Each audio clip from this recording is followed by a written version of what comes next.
Evinizdə böyütdüyünüz uşaq nə bilək ki, gələcəkdə imkanlı yaşayacaq, yoxsa çətinlik çəkəcək maliyyə cəhətdən. Deməli, gündəlik uşağa istənilən evdə Allah valideynlərə canı sağ eləsin, olanları. İstənilən evdə gündəlik xərclər verilir. İndi hər gün olmasa da məktəb vaxtı və yaxud adi vaxtı uşağa gündəlik xərclər verilir. Onu belə deyilir. Həmin xərcləri əgər uşaq uzun müddət olmasa da, yaxın bir həftəyə 10 gün məqsədi üçün əgər hansısa bir hissəsini toplaya bilirsə, yəni yığa bilirsə əlində, saxlayıb müəyyən məqsədə xərcləyir, uzun müddətli ola bilər.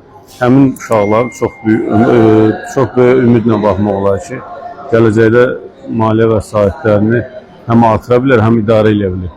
Yox, tez xərcləyirsə, əgər pul saxlamırsa, elə verən kimi nəsə bir xərcləmə yolunu tapırsa, o uşaqlara biraz maliyyə dayanıqlığı barədə biraz nəsə öyrətmək lazımdır.